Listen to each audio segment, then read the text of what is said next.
Magandang araw sa inyong lahat. Ako po si Elmer Navarro Manuel at ngayong Semana Santa, inimbitahan namin si Father Aris Sanchez para ibahagi ang kanyang kaalaman tungkol sa pagbabalik ng mga tradisyon ng Holy Week matapos ang 2 taon na hindi pagpapractice nito dahil sa COVID-19 pandemic. Aalamin din natin kay Father Aris ang mga preparasyon, health protocols at mga bagong balita ngayong Semana Santa. Magandang araw po, Father Aris. Good morning, Elmer. That's Father Aris Sison. Season po, sorry. Oo nga, namali pa. Pero Father, ito po, since this is, I think, after 2 years po, ito yung Semana Mhm. Santa na medyo maluwag, ano, na, Oo, actually 2 years na lockdown ang Holy Week eh. mhm, I still remember last year, may services kami sa loob ng simbahan, may konting tao, the ones who were serving, mhm. pero hindi open to the public. So I talagang, remember last year mhm, was very sad. Of course, 2 years ago was even worse, no? yes. Mhm. Pero kaya maraming taong masaya this year kasi alam mo naman ang Holy Week dito sa atin sa Pilipinas napakahalaga. Opo, opo. Ayun nga po, at ito nga, since ito dahil pandemic na rin, pero medyo maluwag na, so yung mga tao nagsisimula ng magsibalik sa mga simbahan, medyo natutuloy na nila yung mga panapanata nila, no? Ano po ba yung mga pwede nating matutunan mula sa buhay or mula sa passion hanggang sa muling pagkabuhay ni Kristo na pwede nating ihalin tulad ngayong nangyaring pandemic dito sa atin, Father? Alam mo, magandang sundan yung mga reflections ni Pope Francis Mhm. kasi um, ang lagi niyang sinasabi to see our sufferings in life, and unite them, no? Unite them with the sufferings of the Lord. Halimbawa, these days, talagang affected si Pope Francis nung gera sa Ukraine. Mhm. So, yun ang kanyang message nung Palm Sunday sa Vatican. Kasi first time din nila sa Vatican after 2 years na magkaroon ng Palm Sunday Ayan, celebrations oo. St. Peter's Square, no? So, yun ang kanyang mensahe na yung paghihirap, first of all, tayong lahat tinatawagan niya na magdasal, Mhm. mag-alay ng sacrifices para sa mga taga-Ukraine. Tapos yun nakikita niya na yung pagdurusa ng mga taong nandun na yun, sabi niya, to unite them, no? Uh, to the sufferings of their Lord. Mhm. Kapag ganon, parang lalo tayong mapapalapit sa ating Panginoon at nagkakaroon ng kahulugan.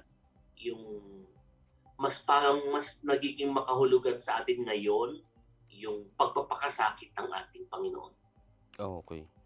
Alright. Eto, Father, Father Aris, ano, papayagan na ba ulit yung mga tradisyonal na pabasa at tsaka yung mga prosesyon ngayong Semana Santa, yung ano, yung Station of the Cross po, papayagan na po ba ngayon yun? Marami sa mga practices pinapayagan na. Mhm. Alert level 1 na tayo eh. Mhm. March 1 pa tayo nag-alert level 1, di ba? So, Opo. halos lahat relax na eh. Actually, allowed na ang 100% capacity sa simbahan. Mhm. So, marami sa mga practices allowed na, pero nandun pa rin yung paulit-ulit na reminders Opo. na distancing, Mhm. hygiene, and of course, yung mask, Opo. no?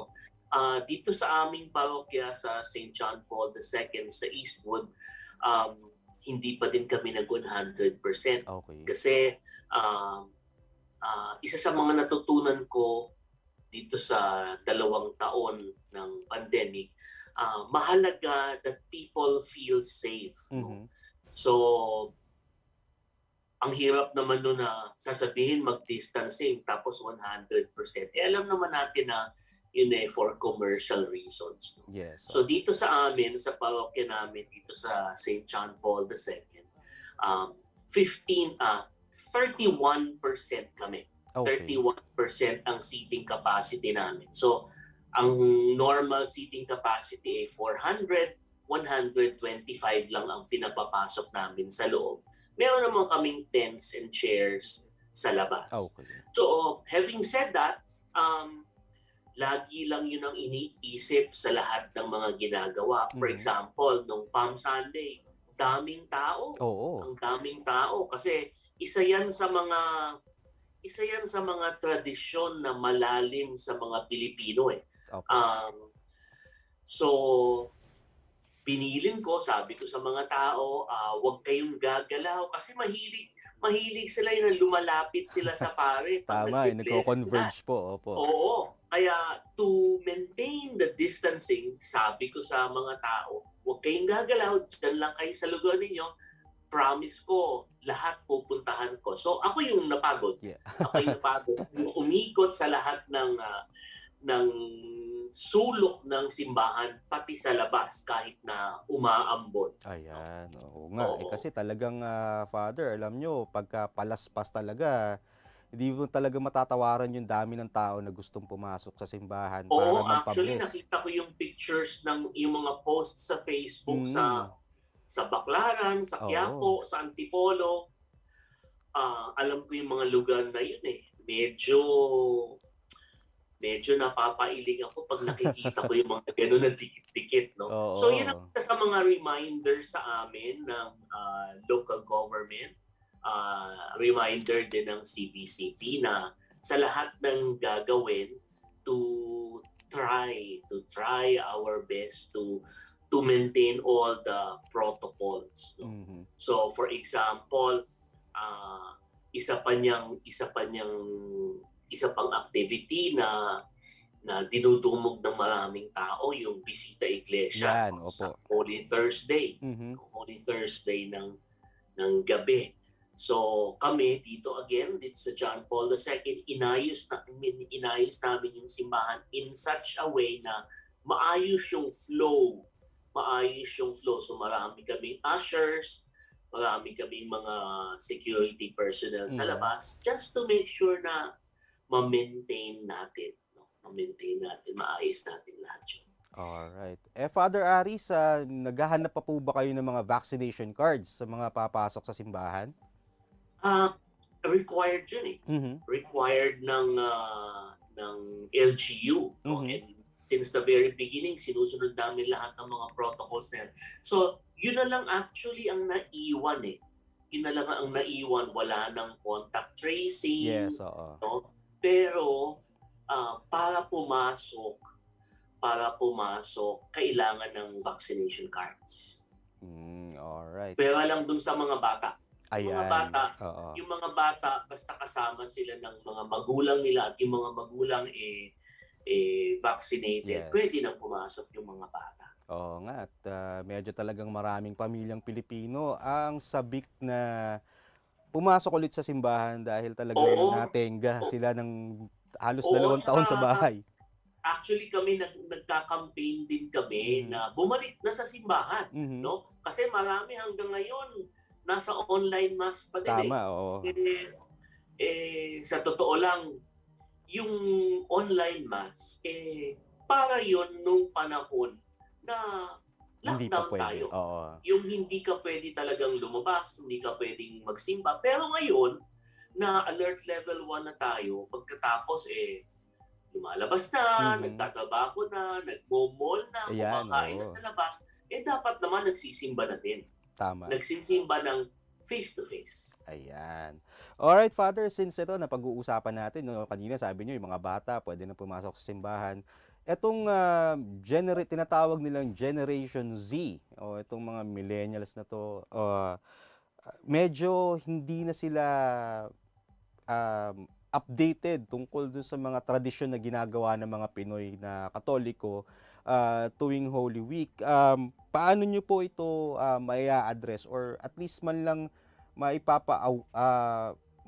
bibigyan ng impormasyon yung mga kabataan ngayon kung ano ba talaga ang sinasagawang tradisyon kapag Holy Week dito sa Pilipinas at ano po yung mga pwedeng aral na mapulot ng mga ito. Mukhang ang isang characteristic ng mga kabataan ngayon, hindi basta-basta sumusunod sa practices. Yan, oo. Kumbaga, kung dati, dahil yun ang ginagawa ng mga magulang o Mhm. halimbawa yun ang sinasabi ng mga magulang, susunod na. Ngayon, ako ang experience ko ang mga kabataan, they look for meaning. Mhm. Gusto nilang maintindihan kung bakit ginagawa yun. So, and ang isang malaking influence sa kabataan ngayon is social media. Tama po. So, um, ako, very active ako sa social media to give suggestions, no? Mhm. To give suggestions, to give ideas, to explain things, to make them think. Hopefully, sa pamamagitan ng itong mga to, ma, ma, mahatak sila na magpunta sa simbahan, mahatak sila na magdasal. Mhm. They have different ways. They have different ways of expressing their faith. Many times, not very much the traditional ways. Opo. Pero, ang bilin ko lagi, huwag natin sila mamalitin. Kasi iba man yung kanilang pamamaraan, kailangan nating pasukin yung mundong yun eh. Yes, tama po. Kailangan nating maunawaan yun. Alam mo, isa sa magandang projects ni Pope Francis ngayong Holy Week 2022, may tradition kasi sa Vatican na pag Good Friday, nag-i-stations of the cross sila Yes, sa Coliseum, no? Mhm. And ang susulat ng mga meditations, ng mga reflections this year, families. Tama. So isipin mo, hindi mga obispo, hindi Mm. mga pare, hindi mga theologians, pero ang susulat ng reflections ng Stations of the Cross, families. No? Mhm. Isa yan sa mga hinihintay ko sa Good Friday. Napakaganda nga nun. Gusto kong marinig ano ang ipinagdadasal ng mga pamilya ngayon. Mhm. Gusto kong marinig ano yung malalalim na panalangin, ano yung mga hinaing ng iba't ibang miyembro ng ng pamilya ngayon, ng nanay, ng tatay, ng lolo, ng lola, at ng mga kabataan din. Okay. Ano yan, parang I think that will be very, very meaningful. Yes. Kasi parang ang ginawa ni Pope Francis talagang inilapit niya sa pinaka-basic community sa lahat, yung family. So Sa talagang basic unit ng yes, society. tama. No? Ang ganda nun, parang I think the past years meron namang ang effort nila yung reflections naman ng mga nagka-COVID. Opo, tama po. So again, isa pa 'yon. Isa pa yung isa pa yung very meaningful na effort. No? Yes.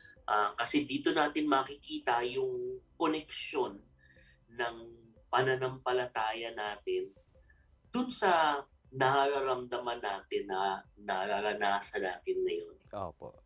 Alright, ito since Father Aris, napag-usapan na rin or nabanggit nyo kanina na mag-i-Station of the Cross, ano? Meron akong tanong dito. Pwede ko po bang i-clarify sa inyo, ilang beses po ba talaga bumagsak si Jesus Christ nung karga-karga niya yung cross papuntang Kalbaryo? Alam mo, ang sagot ko sa mga ganyang tanong nung panahon na yun, wala namang nag-video doon. Wala namang nagbilang, ano? Walang nag-document ng mga yun. So, ang pinaka-basis lang natin yung traditional Yes, tama. Stations of the Cross kasi nagsimula yun noong pa nung mga unang panahon pa pag nagpunta ka ngayon sa Jerusalem, ah, makikita isa sa mga practices na ginagawa ng mga pilgrims yung mag-Stations of the Cross dun sa daan na tinatawag na Via Dolorosa. Ayan, oo. Okay? Ang yun ay palengke, no?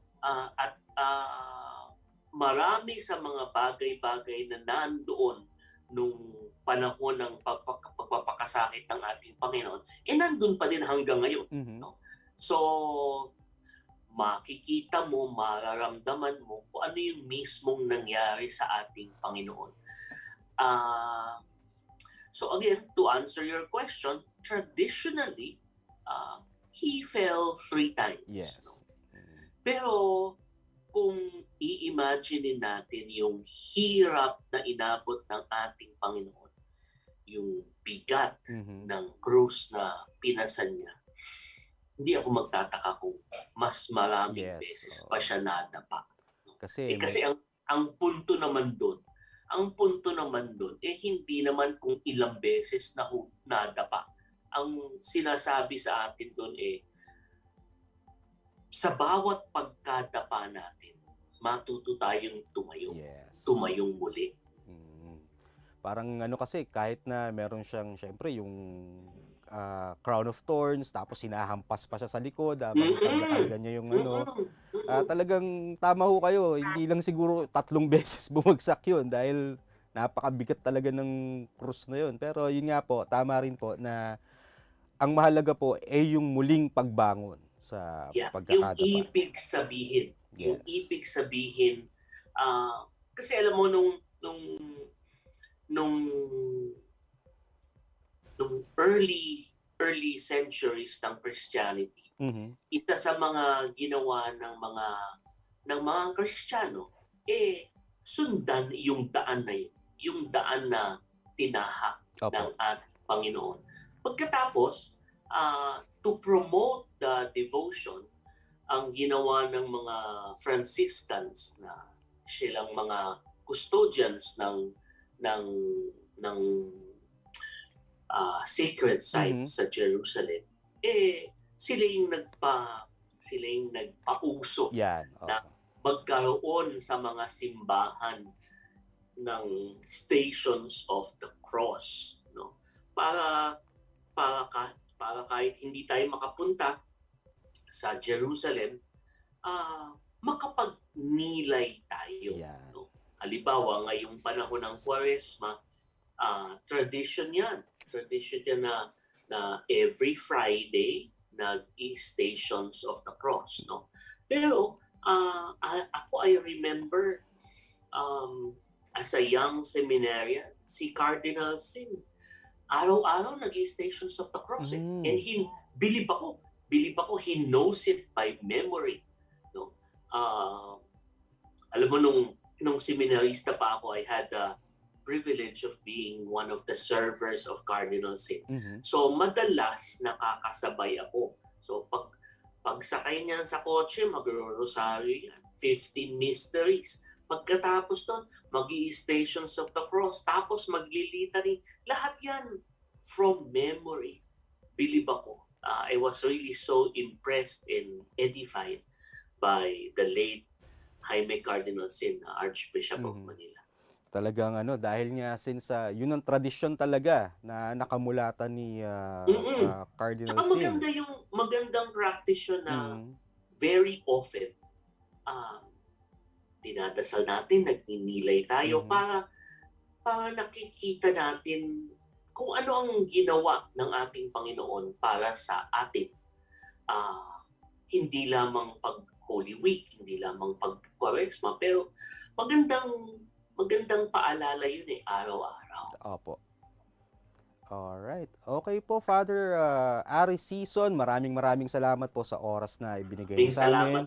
At maraming salamat sa paglilinaw niyo sa aming mga katanungan. Mag-iingat po kayo palagi. And alright, ayan po si Father Aris Sison na ating nakapanayam ngayon. Ako po muli si Elmer Navarro Manuel reporting for Tribune News on Q.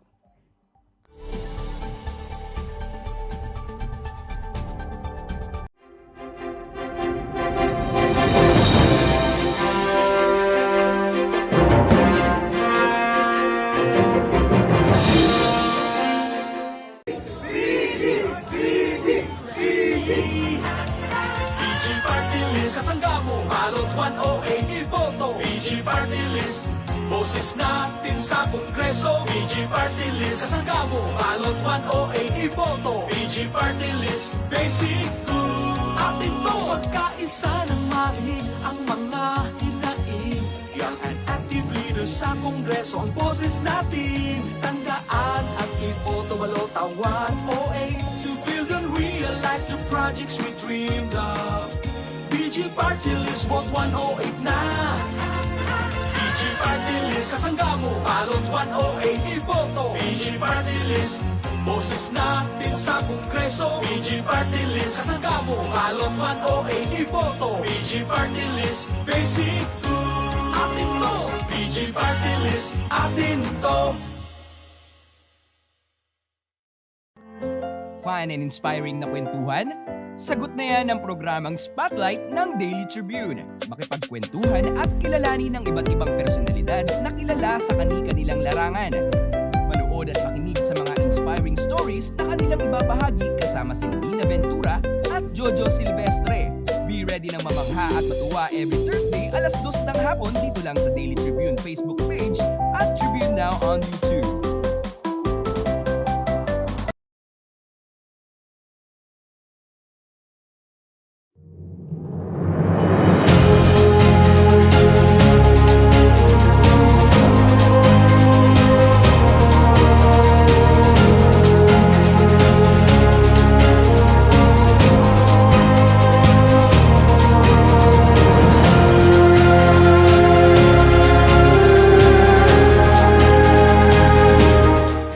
If I think that you should die, you will die. I'd be happy to slaughter him. Until the last pusher and the last drug lord are... I will never allow any military man or police to go to jail unjustly for performing his duties. Rodrigo Duterte, the 16th Philippine president, is turning 77 today. It's his last birthday while in office.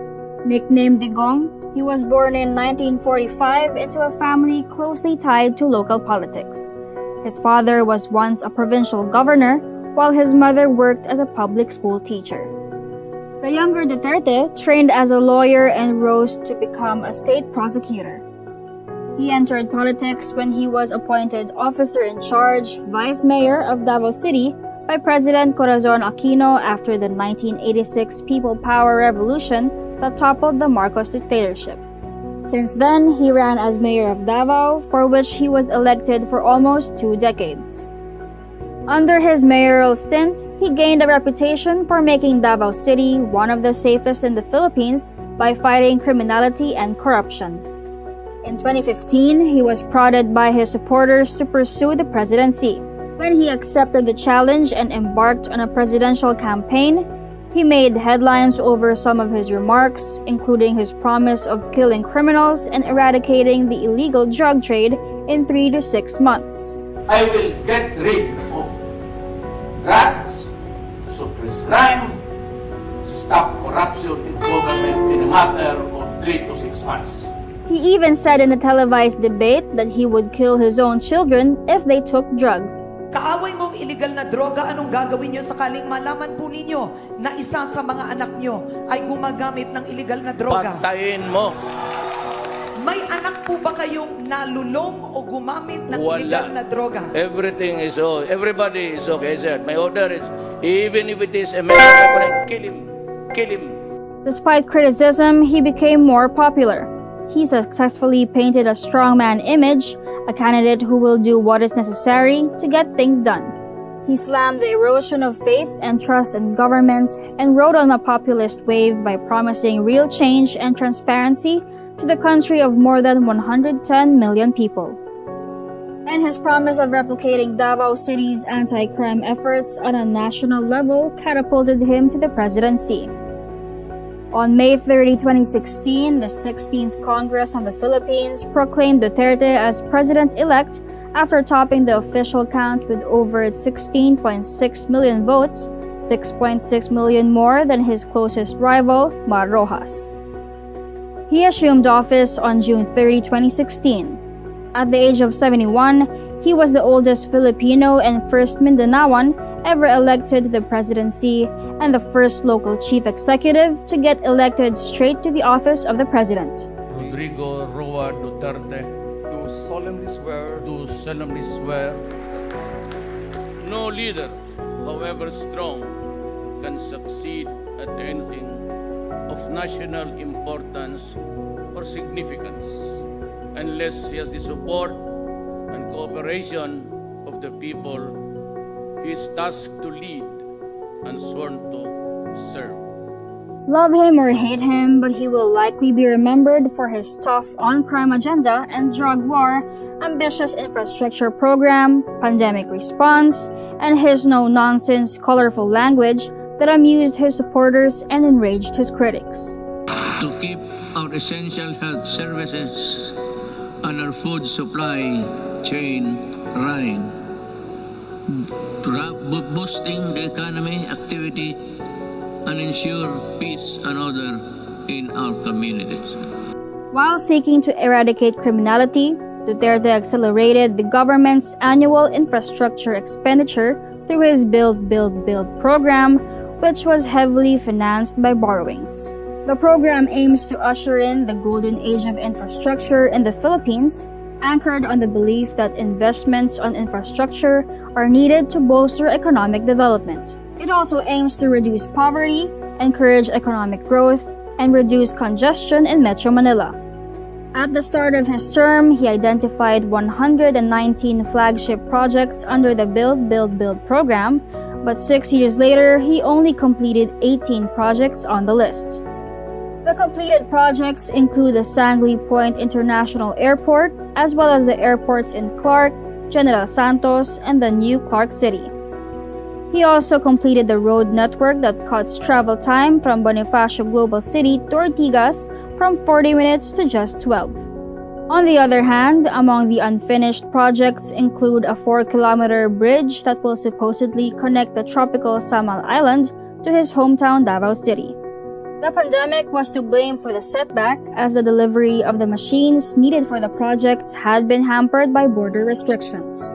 But on the brighter side, the president's 18 legacy projects that had been completed did not yet include some 30,000 kilometers of roads and 6,000 bridges that were either built or rehabilitated under his administration.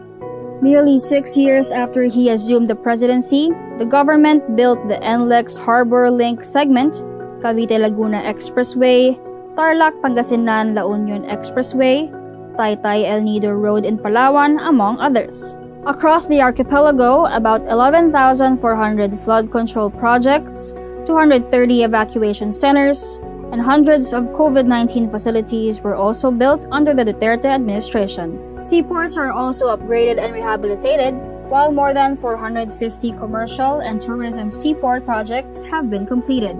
He also launched the country's first land port, now known as the Parañaque Integrated Terminal Exchange, or the PITX. To his credit, the projects made provinces and cities more connected, and the delivery of goods and services are faster and more convenient. Infrastructure spending only comprised 3% of the country's gross domestic product when his term started. To his credit, Duterte raised it to 5.3% of the nation's GDP in 2021 and to an expected 5.8% of GDP by the end of 2022. Before the coronavirus pandemic struck the Philippines, the nation's economy was doing well. GDP averaged 6.5% from the time President Duterte came into office. The unemployment rate continued its long-run decline. The poverty rate also remarkably went down from 2015 to 2018.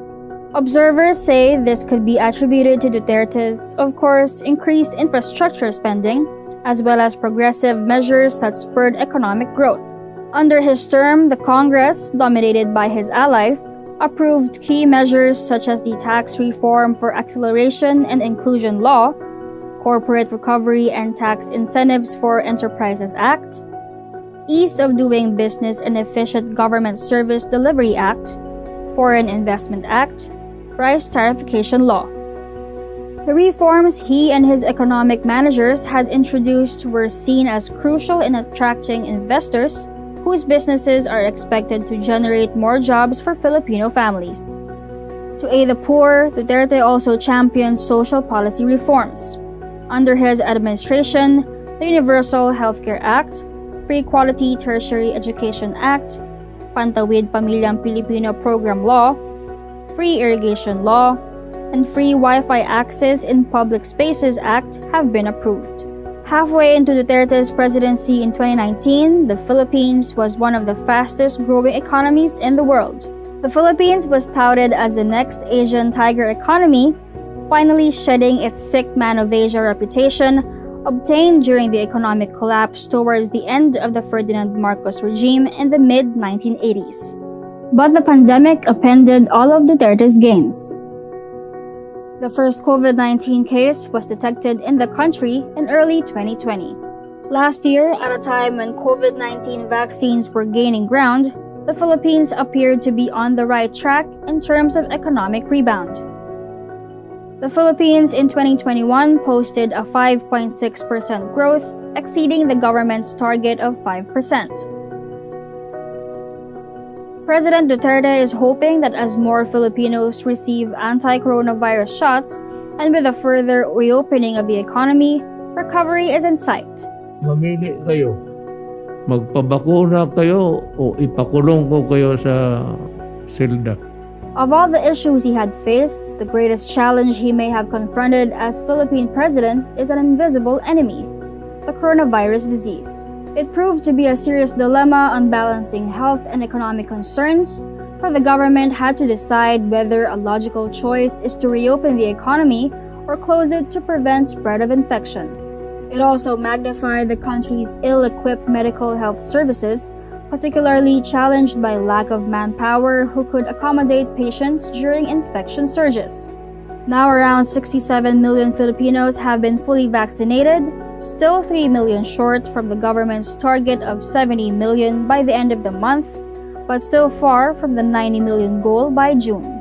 At present, the government is intensifying its efforts to meet its vaccination targets and protect more people from severe COVID-19 infection. I appeal to all our kababayans to cooperate and do their part to help overcome this pandemic.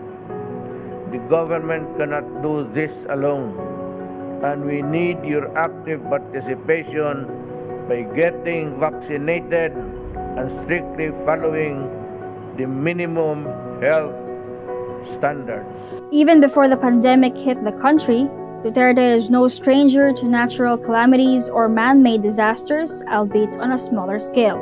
On top of typhoons, the commander-in-chief in 2017 dealt with the 5-month-long armed conflict in Marawi City in Lanao del Sur, now considered the longest urban battle in the modern history of the country. Maute Group, an extremist alliance allied with ISIS, launched a takeover of Marawi in May 2017, taking government troops by surprise.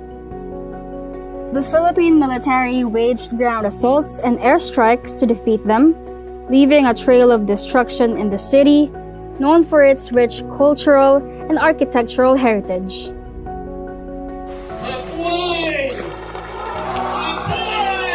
The government made significant progress in the rehabilitation of Marawi, though many residents are still grappling with poverty.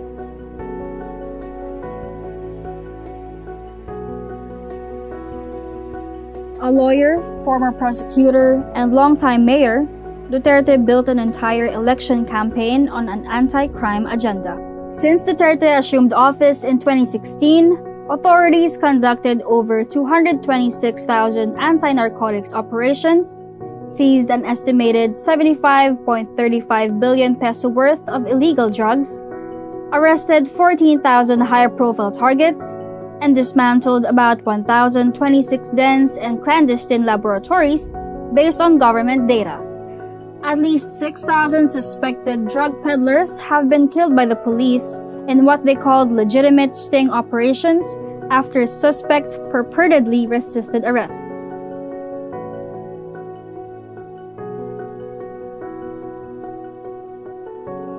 Despite international pressure, Duterte continued with his crusade against illegal drugs. He even increased the salaries of soldiers and policemen and appointed them in civilian posts. He also signed into law the landmark Bangsamoro Organic Law, the culmination of the peace deal signed between the Moro Islamic Liberation Front and Duterte's predecessors, which was perceived to pave the way for lasting peace in Mindanao. To fight corruption, Duterte also formed the Presidential Anti-Corruption Commission and created task forces to probe agencies, particularly the Bureau of Customs and the Philippine Health Insurance Corporation. In various instances, however, he admitted fatigue as illegal drugs, communist insurgency, and corruption in the government remained. Maituturing na isang matagumpay at produktibo ang 5-day official visit ni Pangulong Rodrigo Duterte sa China. Isa sa pinaka-naging sentro dito ay ang bilateral meeting nila ni Chinese President Xi Jinping. Also among the issues that hounded the Duterte administration include his handling of the West Philippine Sea issue. In the past 6 years, China retained its aggressive posture in the highly contested waters, having various incursions into Philippine territory that prompted the government to fire off diplomatic protests. Duterte tiptoed in the issue as he repeatedly said that the country could not risk having trouble with China. Instead, he sought cordial ties with Beijing for foreign investments and loans.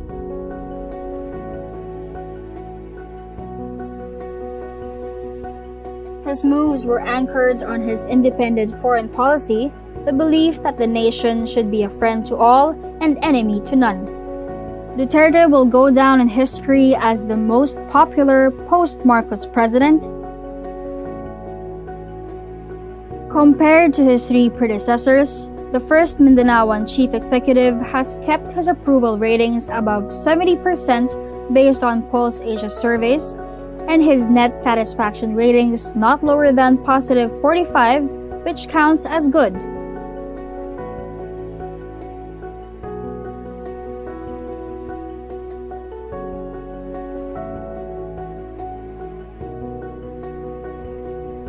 He is leaving Malacanang with a towering feeling.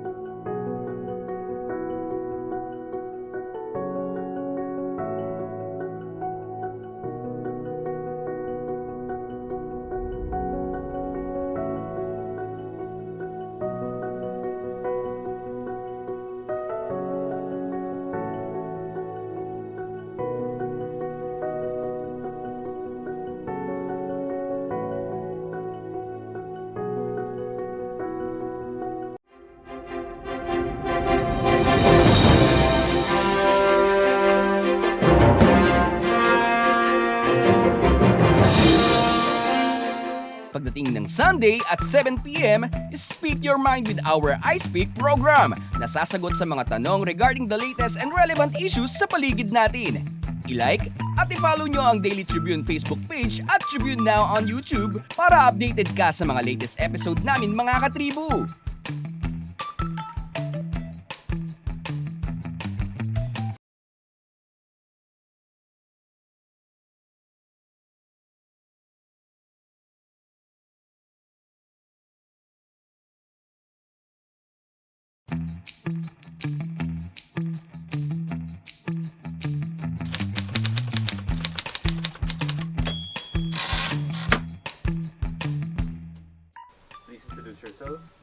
I'm Pocholo Concepcion. I'm one of the editors of Daily Tribune as well as the head of its website. My name is Nick Chionco, Assistant Sports Editor, Daily Tribune. Francine Marquez, Lifestyle Associate Editor ng Daily Tribune at saka Spaces Editor. So can you please describe the presidential candidate assigned to you?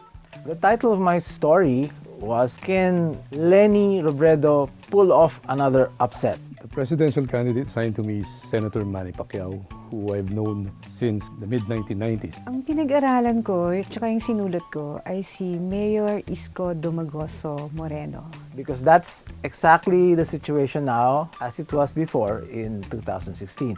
If you recall, Robredo ran for vice president in 2016 and won by a slim margin. At nagprotesta pa nga si Bongbong Marcos. And after 5 years, the Supreme Court decided that indeed Robredo won. While I was still with a different paper, I used to cover the boxing beat, and I first saw him at the L&N gym in Sampaloc. That was 95, 96, and then I began covering him shortly after. I was at many of his fights, including all 30 plus in the US and then several others outside the Philippines. Wala na siguro sa mga kandidato na mas magiging malapelikula pa ang buhay kung di ang buhay niya. Biruin mo, laking hirap talaga, as in talagang nandun squatters area. Tapos, nung teenager siya, na-discover siya ng isang talent agent sa Lamayan, sa Tondo. At pagkatapos nun, tuloy-tuloy na. Dahil maganda nga itsura ni Yorme, naging artista siya. At syempre, naging sikat mula sa That's Entertainment. Naging mentor niya si Herman Moreno. At syempre, dahil nga sa maganda itsura niya at may talent naman na ibubuga, tumuloy-tuloy na maging isa siya sa mga sikat na artista ng kapanahunan niya.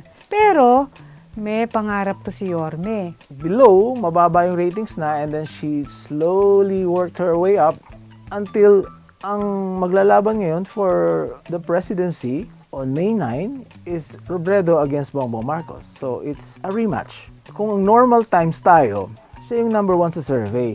Bakit ko sinabi yon? Kasi abnormal times, pinuputakti siya ng fake news. Ang dami-daming bashers na umaatake sa kanya at nasa baba na naman siya ng ratings. When in fact, Leni Robredo is the most qualified candidate against all her opponents. Why? Because she's an economist and she's a lawyer. Nag-law pa siya. Well, even before he tried his luck in politics, I already knew that he would someday enter the world of politics because one time at the gym, just before he began training, he went inside, he barged into the room and he started making speeches as if he's a political candidate. Back then, I knew that he was training his sights on politics, but I never knew that he would one day vie for the presidency. Manny Pacquiao may not be educated, but he's still street smart and he knows what the people wants. Considering that he grew up dirt poor, he had nothing, so he had to box just to make both ends meet. Nagsikap din siya na mag-aral. Biruin mo, nakapag-aral siya ng public administration sa PLM. Pagkatapos noon, hindi pa rin natapos. Tumuloy-tuloy pa rin siya mag-aral hanggang sa makaabot rin siya makapag-aral abroad. Nag-take up siya ng leadership programs sa Boston University at saka sa Harvard. Sinong akalain na isang taong galing sa isang mahirap na beginnings ay makakaabot ng ganon. At higit sa lahat, nagsilbi siya sa Manila bilang una konsehal, pagkatapos vice mayor, tapos ngayon naman siya na ang mayor of Manila. Kasi mayroon tayong stereotypes about artistas, di ba? Pero si Mayor Isko Moreno, para sa akin, proved them wrong. Dahil unang sabak pa lang niya sa pagiging mayor, naipakita na agad yung bilis niya, yung kanyang motto na bilis aksyon. Isa siguro sa legacy niya rin yung maraming mga infrastructures na napagawa niya. Katulad ng mga bagong ospital, mga tulay. Ngayon, siguro sa pagtakbo niya to, hopefully, ma-replicate niya yung ginawa niya sa Manila sa buong bansa. Now, ang storya, so nanalo siyang vice president, of course. Ayaw niya nang tumakbo for president kung siya lang ang masusunod. Kaya lang, malakas ang clamor ng mga tao para tumakbo siya. So, pero bago nangyari yon, again, if you will recall, news reports, she made an effort to unite, to forge a united opposition, meaning yung mga tumatakbo ngayong presidente, si Lacson, si Isko Moreno, at si Pacquiao. Gusto niya ma-unite against Bongbong Marcos. Kaya lang hindi natuloy yun kasi For some reason, hindi natuloy yung isang crucial meeting nila. So again, she decided, sige, tatakbo na ako. Why? Why will she run? Because, ang sabi niya sa mga anak niya, yung nasimulan ng asawa niya, si Jesse Robredo, ay sayang kasi Jesse Robredo, by the way, could have been president kung hindi siya namatay. So anyway, she's very conscious of the fact that Bongbong Marcos, if Bongbong Marcos wins, magbabalik yung dating sistema ng politika. And even in his limited time as a politician, congressman for one term and a senator, I think he was able to get a good grasp of what needs to be done to address the problems of the country.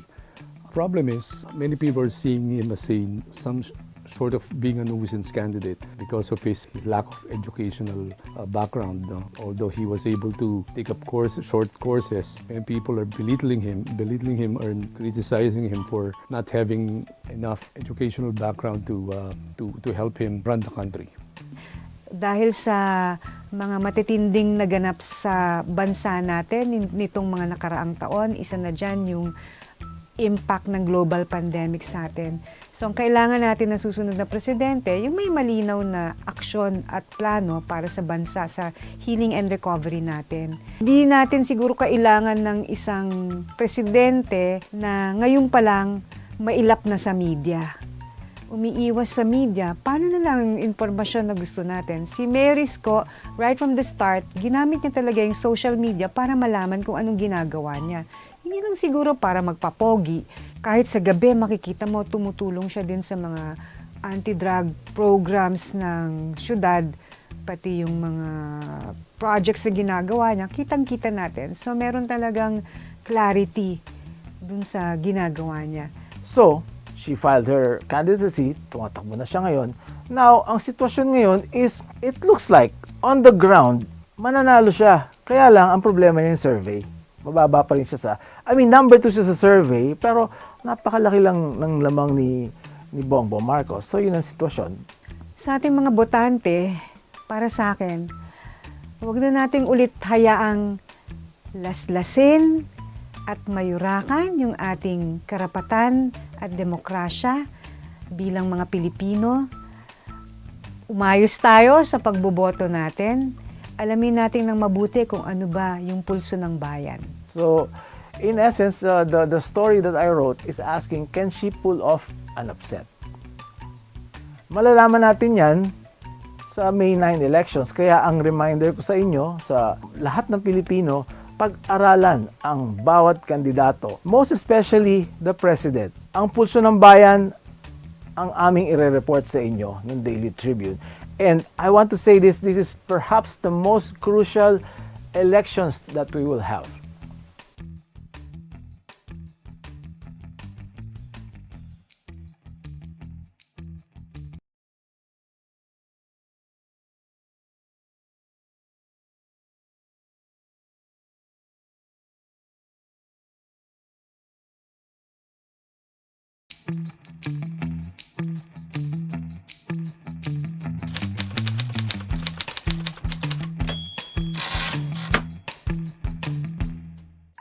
Please introduce yourself.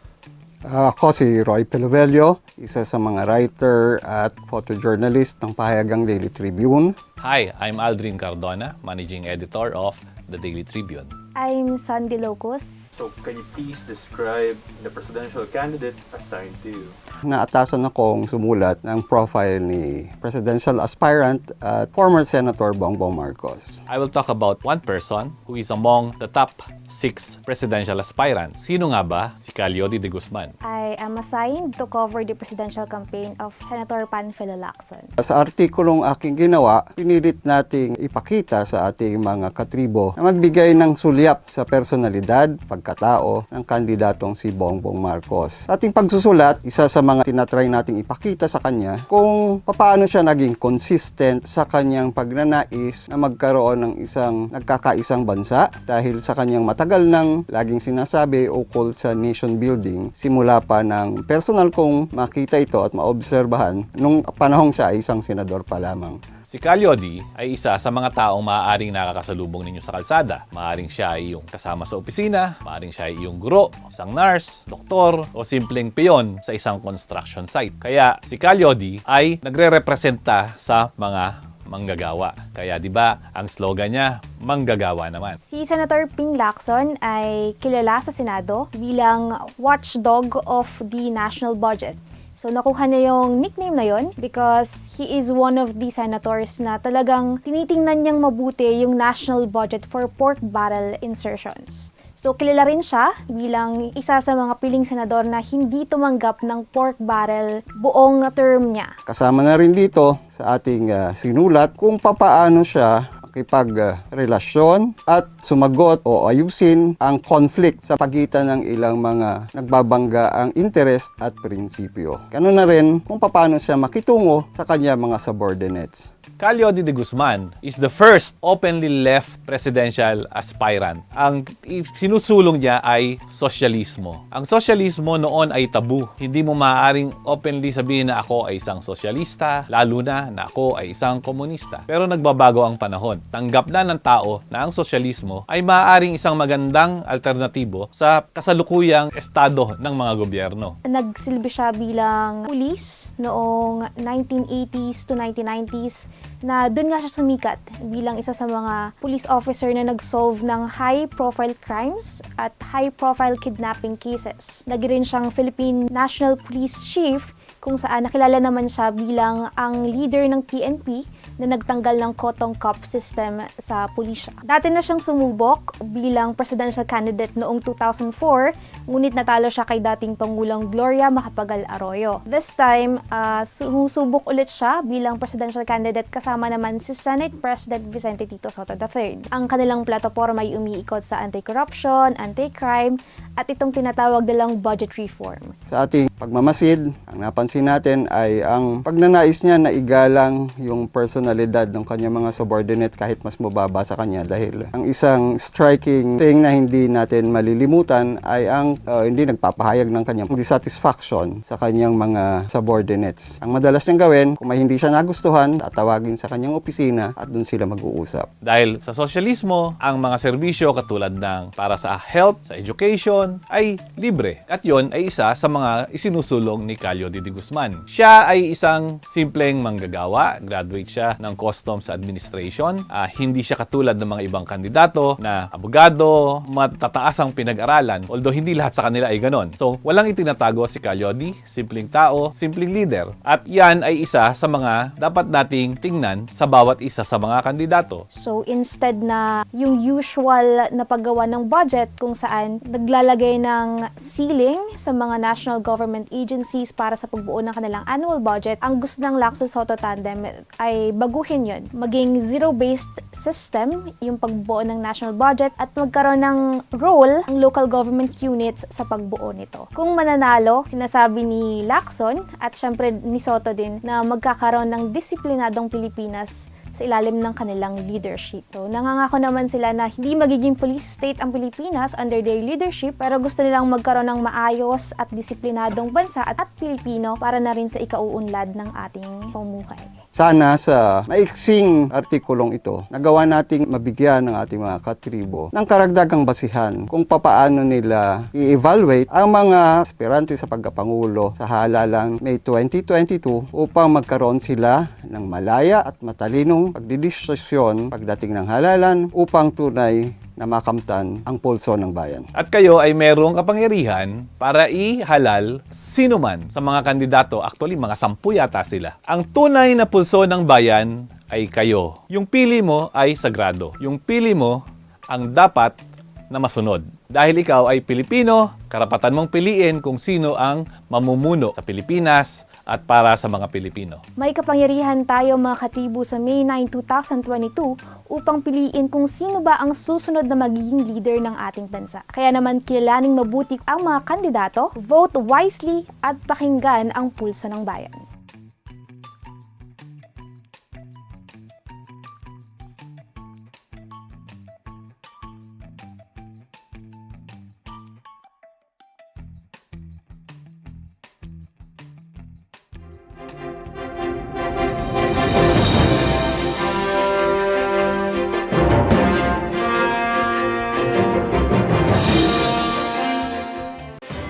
Mga impormasyong direktang makukuha mula sa sources at diretsahang usapan. Yan ang atid namin sa inyo sa programang Straight Talk. Samahan nyo kami sa makabuluhang talakayan live tuwing Martes alas 10 ng umaga sa official Facebook page ng Daily Tribune at Tribune Now on YouTube.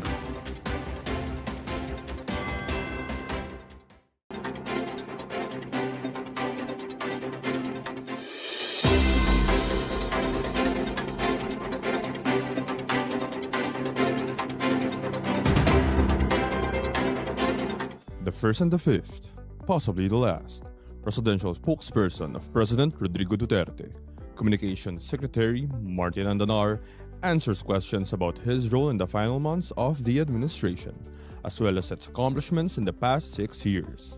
Watch Andanar talk about what he calls the last mile of President Duterte. Here on Straight Talk.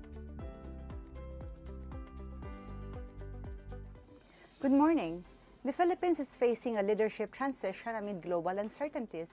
Candidates are barnstorming from north to south, feverishly pitching their platforms and how they shall fill in the very big shoes that the Duterte administration will leave behind.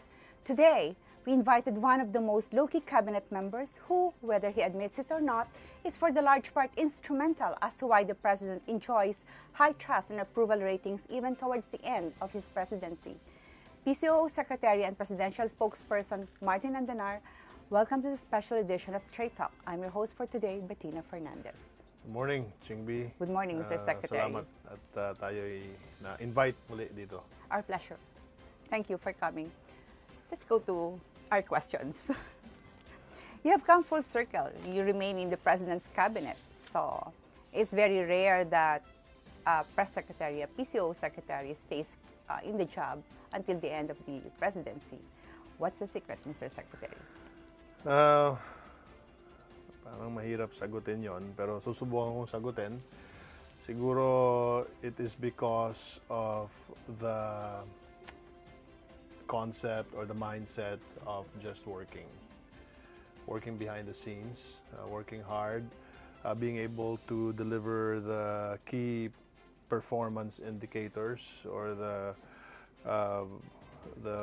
KPIs ng ating Pangulo.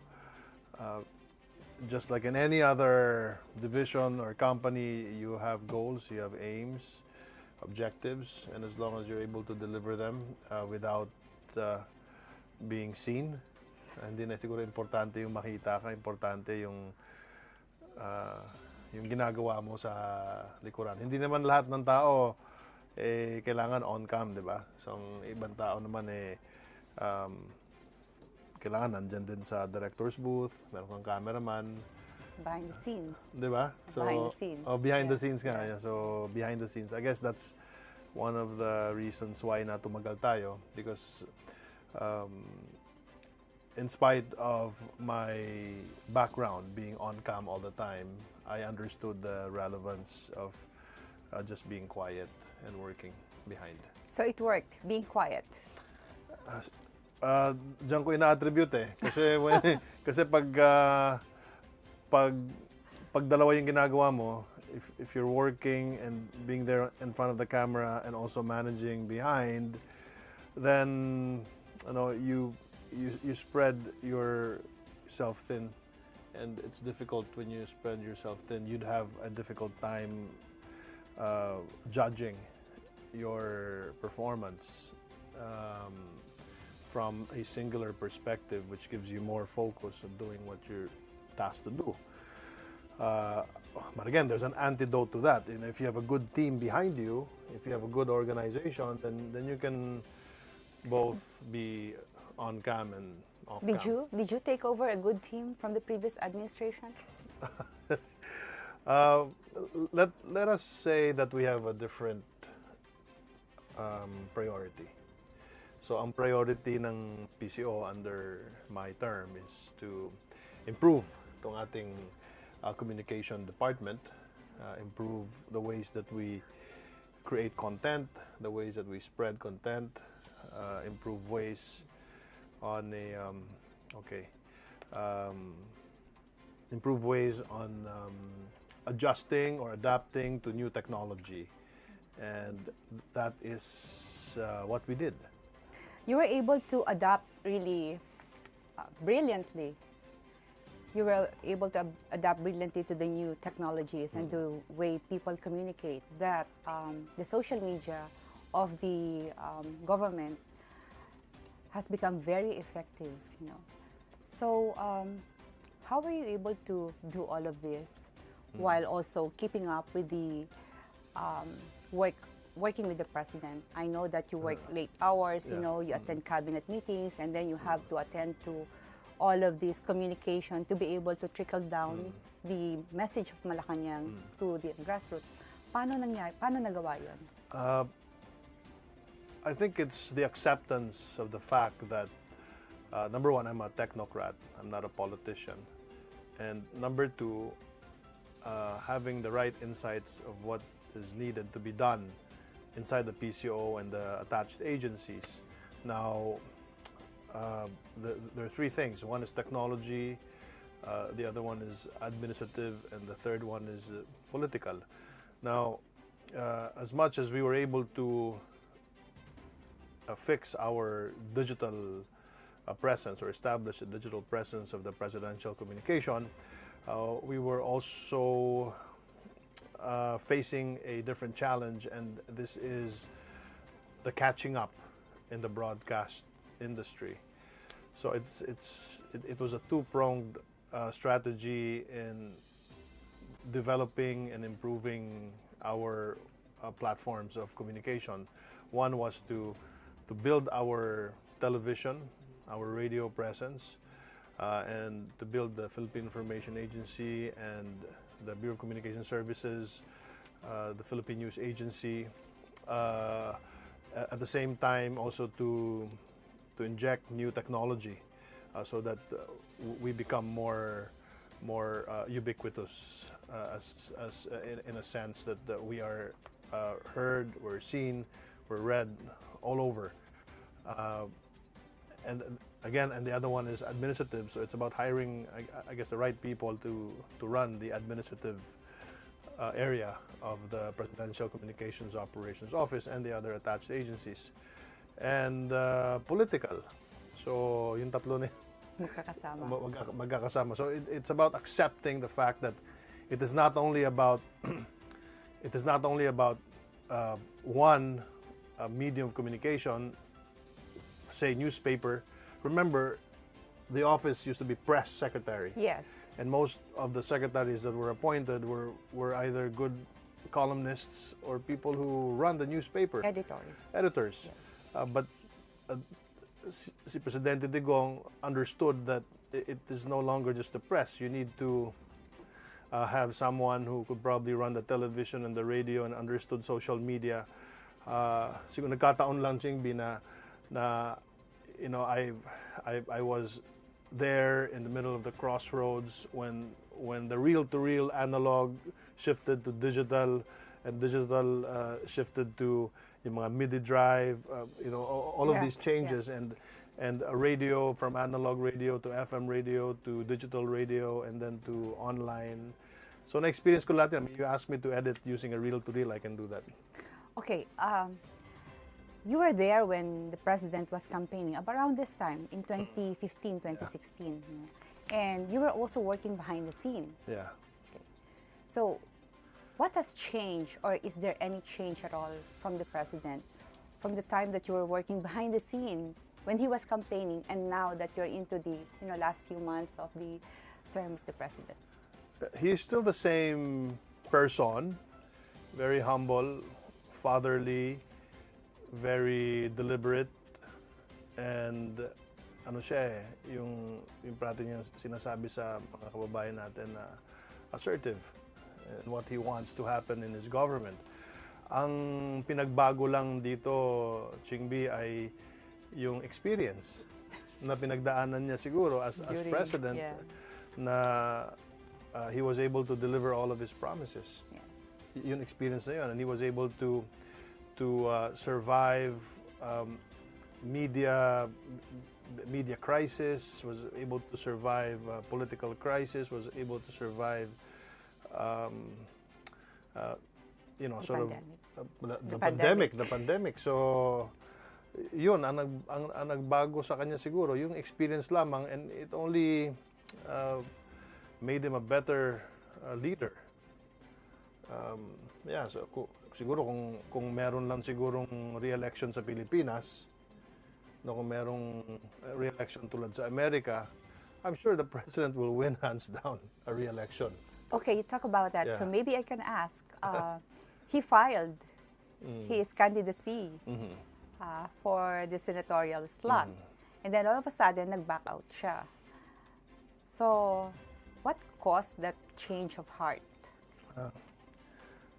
Well, I think personally it's because Senator Bongo also withdrew his candidacy for president. And, you know, si Presidente Digong at si Senador Bongo ay parang kambal tuko yan. Left and right. Hindi mo sila mapaging Batman Robin. You know, one cannot survive without the other. Loyalty. The president is very, very loyal to Senator Bongo the same way that Senator Bongo is very loyal to the president. Parang talagang magkapatid na eh. So, palagay ko, dahil doon, umatras na rin siya. So, I would like to ask you a question, but maybe after this break. Okay.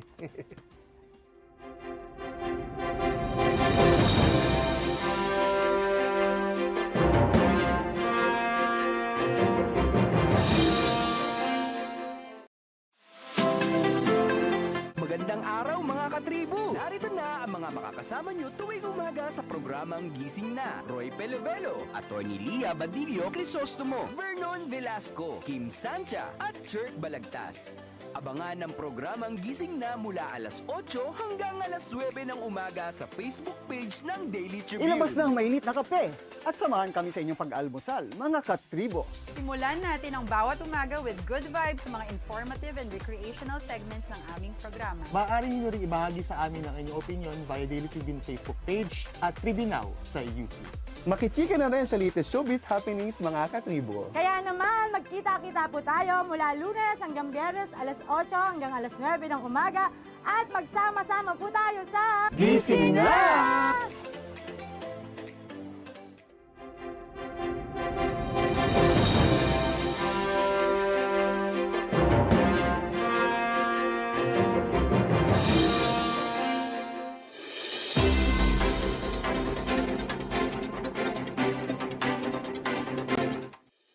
Welcome back, Secretary Andanar. Thank you. Let's talk about the major accomplishments of the president. He once mentioned that one of his greatest legacies was the revision of the water contract and then also the peace and order. So, bakit yun among all of the accomplishments? You know, we can sit here and enumerate everything up to tomorrow and we won't still be, you know...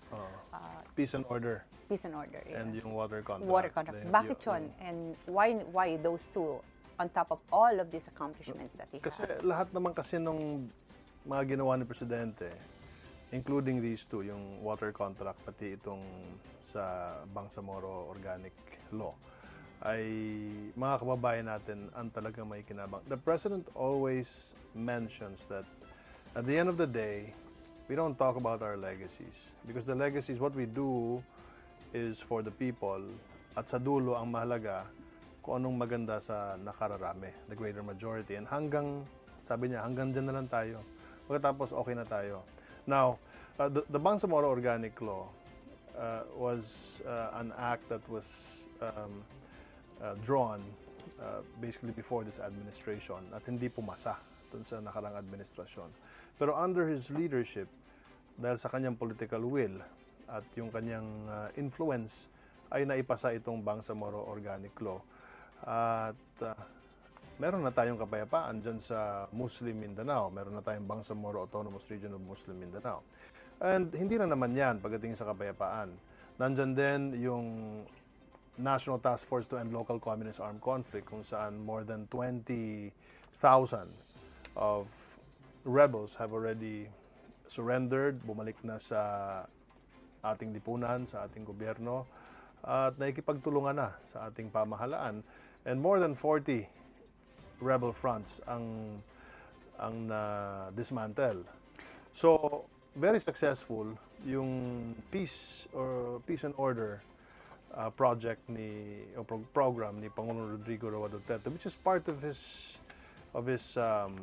promises, by the way, in 2016. Remember, that was peace and order, law and order, plus poverty alleviation. Now, going back to what you mentioned about the water concessionaire, I think it's also the same. It's about kung paano natin papangalagaan ang interest ng taong bayan, national interest. Now, it's so difficult to define national interest. If I ask you, Chingbi, your point of national interest could be different from mine or from your driver or sa security guard. Iba-iba eh. Or if you ask a bureaucrat, iba yung kanyang point of view of national interest, iba rin yung pag tinanong mo yung politiko. Yes, but all of this have been accomplished under the Duterte administration.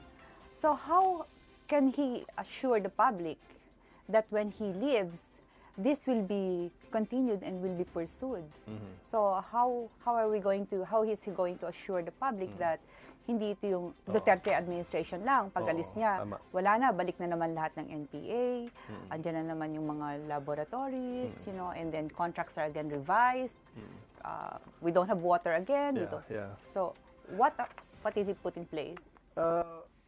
For the Bangsamoro Organic Law, obviously it's already a law, so hindi mo na siya mababago unless magkaroon ng isang pagtitipon sa Kongreso para magkaroon ng amendment or palitan o kung ano man gusto nilang gawin. Pagdating naman ito sa water concessionaire, ito sold already to a new owner. So, yung usapan naman is sundin ng bagong may-ari kung ano yung nararapat, kung ano yung dapat sa mga kababayan natin Pilipino na sila ay hindi naman sila maisahan o malugi. Yung tamang-tama lang. Kung anong pangako ng water concessionaire, kung gagawa ka ng isang sewerage system, gagawa ka ng sewerage system. Kung magpipresyo ka ng tubig ng ganitong presyo, na hindi lugi ang mga kabayan, ganito na ang presyo mo. So, yung mga yan ay napag-usapan ng bagong water concessionaire at ng ating gobyerno. What is the assurance na matutuloy lahat ng mga magandang proyekto ng pamahalaan? Kapag yan ay batas na, ay talagang itutuloy yan. Pero yung mga projects, halimbawa, yung mga pagpapatayo ng mga skyway, mga highway, mga kung anong mga bridges, matutuloy din yan kasi nasagaan naman yan. But how about the insurgency?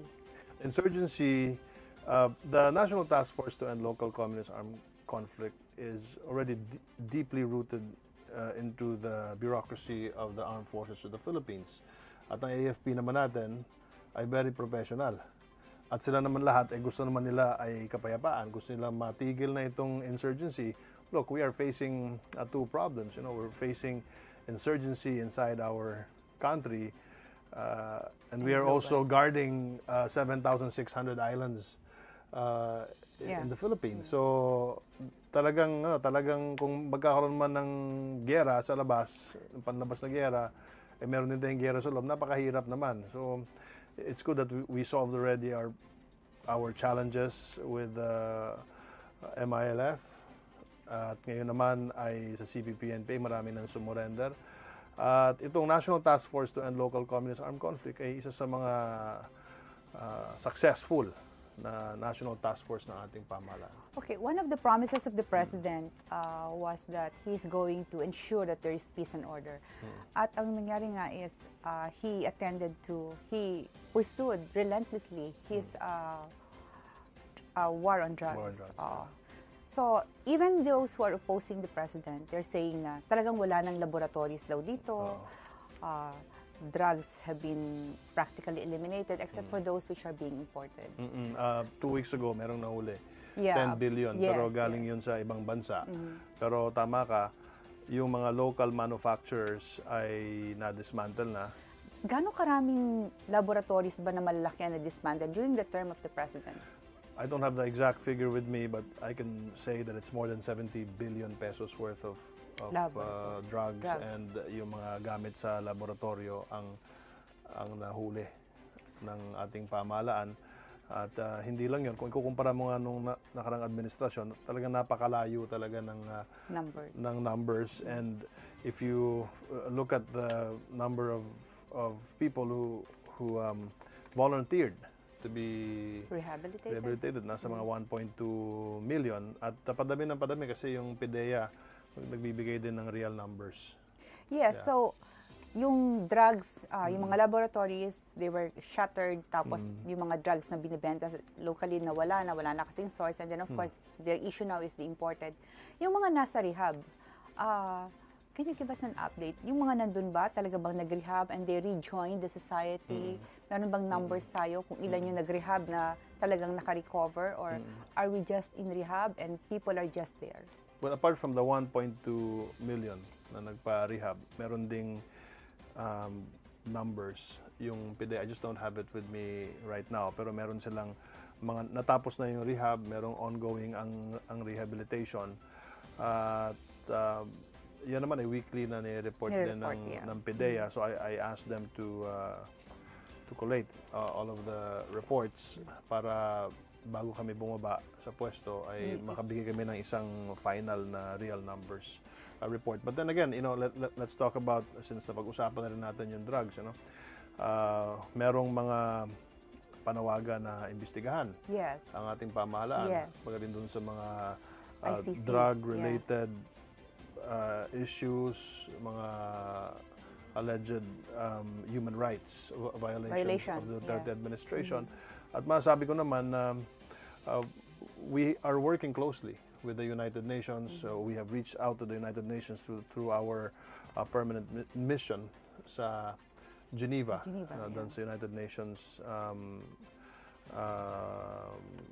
Tribunal, pagdating sa human rights tribunal, at naglabas ng letter ang United Nations na hindi nakasulat na investigation. What is it then? But it is cooperation. So it's no longer a worry for the president. No, it's not a worry for the country itself, kasi hindi naman siya investigation, but it is already a cooperation between the Philippine government and the United Nations. And it goes without saying that they recognize the fact that we have a working justice system in our country. Na if we cooperate, if we work together, then we can answer some, if not all, of your questions about the drug war in our country. Yes, the president also said that I'm going to eradicate drugs in 6 months. So can you say now, towards the end of his term, that it's mission accomplished? Hindi nangyari na 6 months, di ba inamin naman ng Presidente, dahil hindi niya alam na ganun ka-extensive yung drug problem sa ating bansa. But is it mission accomplished already? Relatively, yes, it's mission accomplished. When you have already interdicted or when you have captured those who are responsible for this, kung yung mga odikta, kung sino-sino pa mga big fish na nahuli, mga Chinese drug lords ang nahuli, at nabilanggo, kung di nabilanggo, namatay sa enkwentro, ibig sabihin yan ay successful. At titignan mo na lang dun sa pagbaba ng crime volume. Kasi malaking bahagi ng ating crime volume ay dulot ng droga. So, bumaba siya ng 64% yung crime volume sa buong Pilipinas. Ibig sabihin, ang mga kalye natin ay naibalik na natin sa ating mga kababayan. Nakakauwi na silang na matiwasay, na maayos, na hindi sila matakot na umuwi ng gabi. Lalo na ngayon, nabukas na ekonomiya, na hindi sila matakot na mais na tiyan sila or masaksak o kung ano gawin sa kanila ng mga drug addict. Yes, so it's still in relation to that. Who do you think is the biggest fish to fall? Drug fish to fall under that. But before you answer that, we'll take a short break.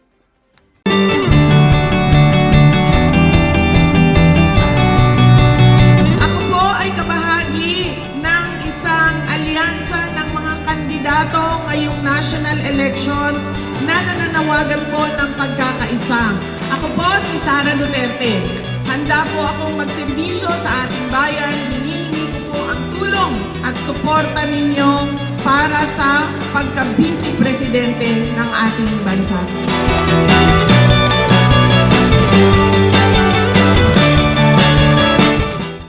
Be updated sa news and happenings katribu. Hatid ng Daily Tribune sa inyo ang mga balitang napapanahon sa loob at labas ng bansa. Kami na ang bahala sa paghahatid sa inyo ng mga latest and reliable news. We got you covered sa programang Tribune News on Q. Mapapanood mula umaga hanggang gabi, Lunes hanggang Biyernes sa Daily Tribune Facebook page at Tribune Now on YouTube.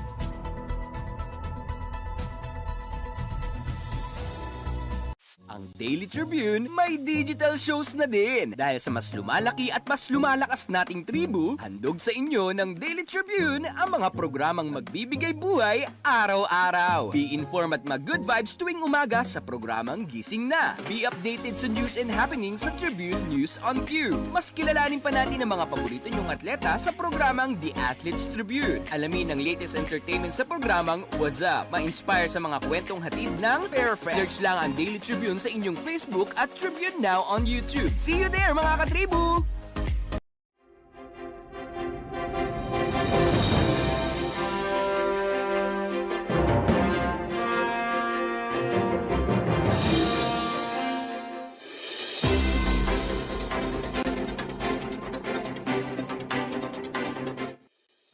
Welcome back to Straight Talk. We still have Secretary Andanar with us. And Mr. Secretary, before we took a break, we ask you, sino ang pinakamalaking isda na nag-fall under the campaign of the administration on the war on drugs?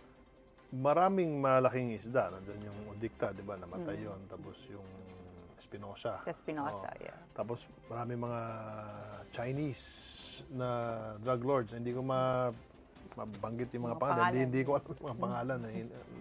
Mahaba pangalan.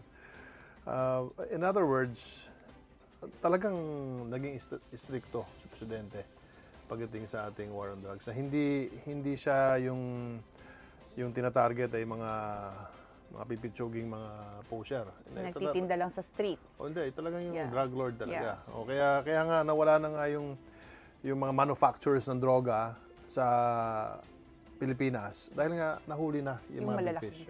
Yeah. Okay. All right. So let's move on to build. So lumalabas, we have a golden era of infrastructure because even those coming from abroad, they've really noticed the changes for the better of the country. Mabilis ang travel, wala halos traffic, kahit saan, merong public transport. So, kano ba yung total na proyekto na yan na ginastos for build? Napakalaking halaga ng nagastos dyan. We're talking about 5% of our GDP on a yearly basis. So, tingnan nyo na lang kung anong GDP natin on a yearly basis, tapos i-multiply nyo by 5%, yun ang halaga ng ating build program ni Pangulong Duterte. Again, the BBB is the most ambitious and the biggest infrastructure program of the country. Sa lahat ng mga Pangulo, itong administrasyon ni Pangulong Duterte lamang ang gumagastos ng 5% of GDP. Yung iba ay nag-hover lang dun sa 2%. So, doon pala makikita mo na. Now, the 6.5 million to 7 million or 8 million jobs na nailika ng BBB ay isa sa mga dahilan kung bakit naging inclusive yung ating economy. Nag-trickle down hanggang sa baba. Dahil nagbibigay ng trabaho eh. Kaya nga yung ating 26% na poverty rating or incidence bumaba ng 14% pre-pandemic because partly of this BBB na ginawa ng ating Pangulo. At marami pang mga proyekto, maraming mga batas na talagang siniguro ni Presidente na maipasa. With all of these projects, roads, bridges, ports, airports, at kung ano-ano pa, which one should be the one where the President should be remembered? Yung parang, pag naisip mo, si Digong yan. Naku, napakadami, hindi ko nga maisa-isa. For example, itong subway project. This is the biggest subway, this is the first subway project in the Philippines. In the Philippines. Yes. At ang pangako ni Secretary Tugade ay merong isang portion doon na mabubuksan bago umexit si Pangulong Duterte. So I think that's one. Maraming mga proyekto na sinimula nung nakarang administrasyon pero wala pa sa 3 or 5% yung nagawa at tinapos si Presidente. Halimbawa na lamang itong Bohol, Panglao International Airport. Yeah. Itong sa Bicol International Airport. At marami pa mga connector roads sa NLEX, sa SLEX. The infrastructure program of this government has never been this good kung titignan mo yung history. But moving forward, dapat kasi ito mga build projects na mga ito, it should be there regardless of who is the one sitting as president. Kasi ito naman para sa lahat ng mga kababayan natin. Number two, kasi naging issue na kay Pinoy naman nag-start yan, Hindi dapat kay ituloy. FDR naman. Hindi dapat ganun kasi the maturity of a bureaucracy and the maturity of a country is also measured by the continuity of the programs. The programs. Hindi naman pwedeng porque ito ginawa ni Pangulong Digong, yung susunod na mananalong presidente hindi na itutuloy. Kasi bakit mo naman ipapasa sa GAA yan kung hindi naman maayos? Ba't naman pumasa in the first place sa Kongreso? Nagkaroon ng mga BICAM, nagkaroon ng... Yeah, but Mr. Secretary, there is also a concern that yes, the build is really good for the country. It pushed us forward, Pero meron din mga konting concern na the other infrastructure na tinayo might, be just an elephant sitting there. Well, yan naman ay spekulasyon. Lahat ng project na ginagawa ng gobyerno, lalo na yung mga big ticket projects, ay pinag-aralan ng NEDA. Yung ating mga ekonomista dyan sa NEDA ay mga professional. Sila ay nandyan, hindi lang para magdesisyon lang ng ganun-ganun lang. In fact, tumatagal nga yung pag-implement ng proyekto dahil sa masusing pinag-aaralan ng NEDA itong lahat ng mga big ticket infrastructure o itong mga malaking projects tulad ng national ID. Itong mga ganun. Yes. Ito pinag-aaralan ng husto yan. Walang pinagkaiba yun doon sa JICA na pag umutang tayo sa Japan, pinag-aaralan ng husto bago implement. So, pag sinabi mong maging isang puting elefante. Yeah, white elephant. Ibig sabihin nun ay hindi siya napag-aral ng husto. And I would beg to disagree na magiging white elephant itong malaking projects doon sapagkat yun nga, nandyan yung ating checks and balance natin Hindi lang sa NEDA, nandyan din yung Congress, ang Senado. You were talking about the national ID. Matagal na rin kinakampanya yan and now it has been implemented under the Duterte administration. So, what's the progress of this national ID campaign? How many % of the population has already enrolled para magkaroon ng synchronicity ang lahat ng 1 milyong IDs na hawak ng bawat Pilipino? I don't have the exact figures with me pagdating sa kung ilan ng national ID ang... Maybe ballpark figure, percentage of people who already... Yeah, wala akong figures. But ako mismo, National ID ka na. National ID na ako. Pero itong programa na ito ay napakaganda sapagkat nai-streamline niya yung mga IDs na meron ng isang tao. Yeah. So, kung ikaw naman ay OFW, halimbawa, kung meron ka lang national ID, ay, yun na lang ipakita mo at okay na. At the same time, madali din para sa gobyerno malaman kung sino itong tao na to, kung ano yung kanyang trabaho dati, at hindi lang gobyerno, pati yung mga private sector kung mag-a-apply ka. So, ang daming ID kasi, may driver's license, may SSS, may GSIS, yes. Madaming IDs. Yeah. Alam mo, sa probinsya, meron pa rin mga kababayan natin na walang ID. Yes, it's true. Oo, pag nabigyan mo ng ID, ang isang kababayan natin, halimbawa, doon sa malayong lugar sa Sultan Kudarat, halimbawa, natutuwa sila at meron silang ID because, para sa kanila ay, parang affirmation na there is a government. Yeah. So this is also one way of streamlining the services of the government, yung national ID. One way, one good way to streamline. Yung national ID na yung number mo na, yun yung number mo hanggang till kingdom come. Forever and ever. Yeah. Mr. Secretary, sinabi ni Presidente na lagi siya nag-speech, sabi niya, yung travel from north to Makati would dramatically change. North to Makati. Napakalayo nung north, di ba? To Makati. And we know for a fact that, you know, just Makati to San Juan, sometimes it takes you forever. So, ano yung ibig niyang sabihin ng from Makati to north will change dramatically the travel time? For one, nakita natin, ginawa ni former Secretary Marco Villar saka ni Secretary Tugade. Silang dalawa nag-partner dyan. Kasi si Tugade yung nag-solve dun sa problema, dun sa mga right of way, yung paggamit ng mga lupa, etc. Kasi bugado yan si Secretary Tugade.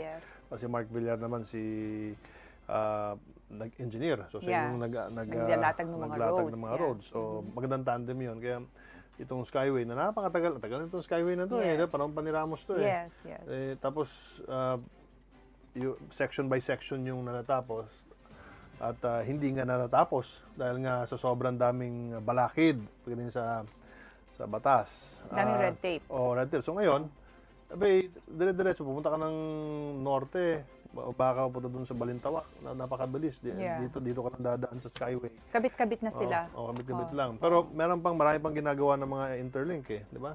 Doon sa pagdating doon sa T-Plex, sa NLEX. Ang daming highway na hindi ko pa napuntaan na nakikwento na lang sa akin ng mga kaibigan ko na meron na. Na meron na, napakaganda. So, kaya golden age of infrastructure. Now, it's not yet over. Meron tayong tren na ginagawa. Diba? Galing dyan sa Balintawak din, papunta dun sa Clark.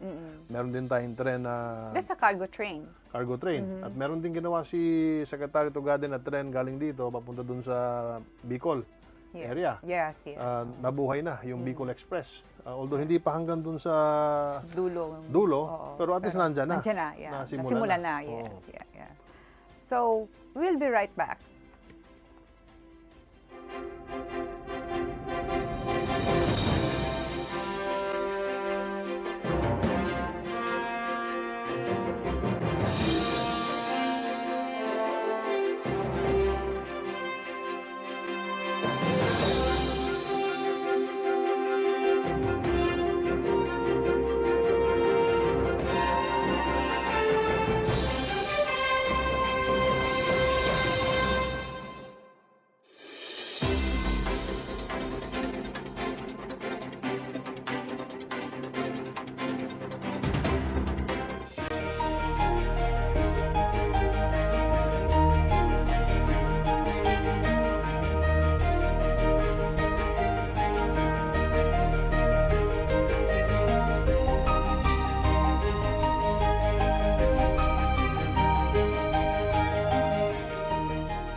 Every time I'm on the road, I can expect high performance from Phoenix Fuels. Now with Pulse technology, delivers enhanced power and acceleration to make every trip come alive.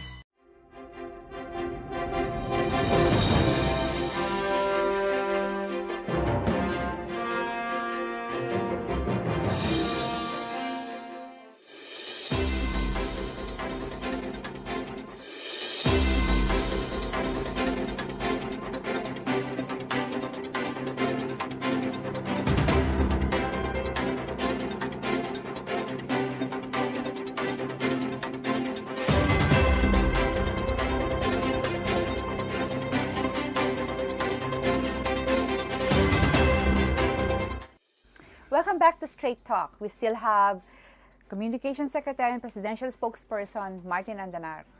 Sir, Mr. Secretary, you know, when the Boracay issue was zeroed in nationally, si Presidente immediately sabi niya, isara yan. Diba? And then it was, the rehabilitation only took 6 months. So, after nung Boracay, you know, it was actually the poster rehabilitation of the administration.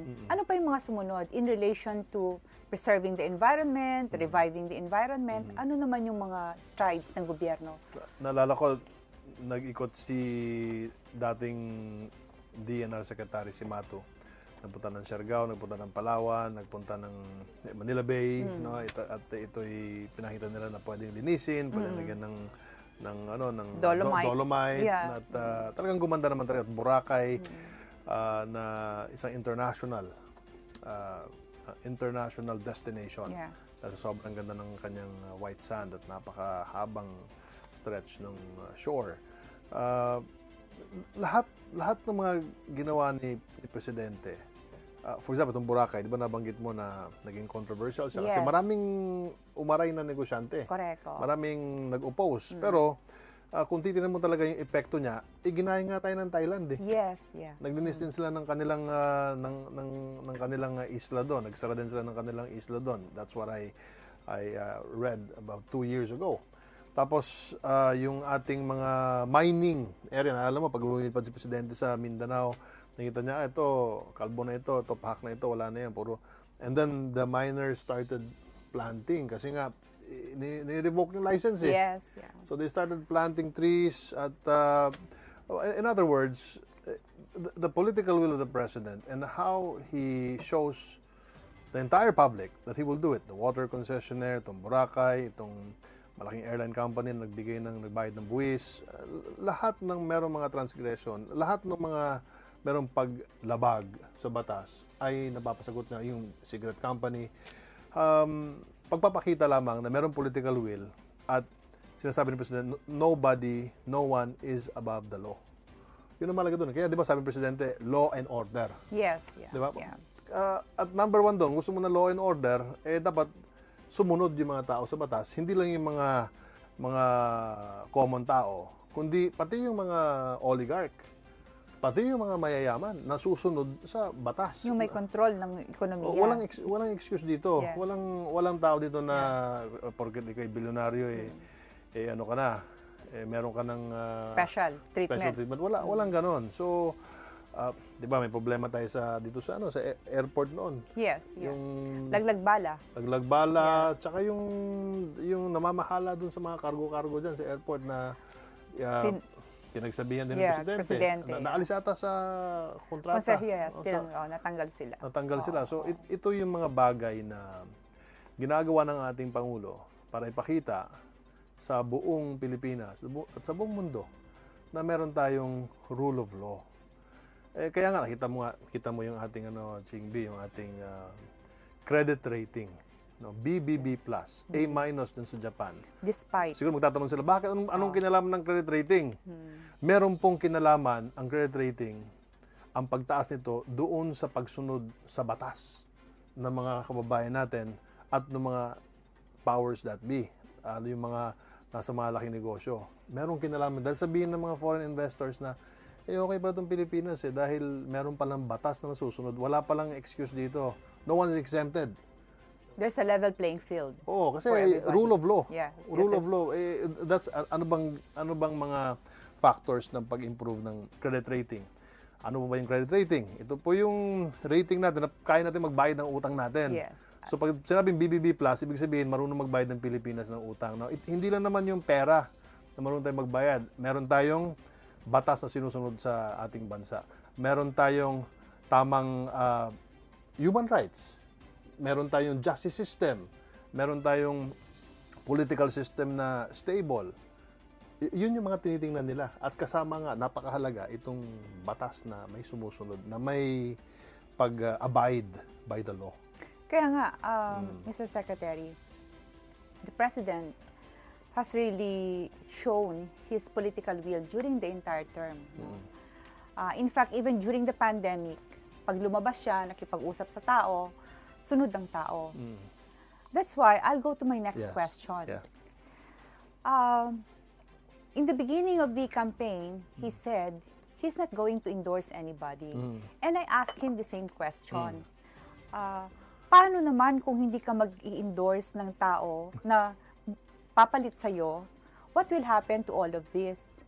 Kung ang papalit, someone who will not really continue yung mga programs at saka mga changes na in-implement niya during the 6 years. At the same time, paano yung 30% endorsement niya na sana pwedeng gamitin para mag-guide ang tao whom to vote dahil alam niya na yung papalit na yon na i-endorse niya will be able to, follow through with all of his reforms. Okay. For one, I know that the President is a stickler to professional bureaucracy. At yun ang gusto niya mangyari. When he says that alam mo Martin, hanggang dito lang tayo. When we decide on the good of the greater majority, hanggang dun lang tayo. Wala na yung, ano ko yan, legacy ko yan, legacy mo yan. Wala. Para sa tao lang yan. Hinto na tayo, ganun. This is for the betterment of our bureaucracy. So, when a leader thinks about the bureaucracy and strengthening the bureaucracy, then he is also thinking about how the bureaucracy is being professionalized in such a way that even if I am the president, for example, pag umalis ako ngayon, tutuloy yan kahit sino.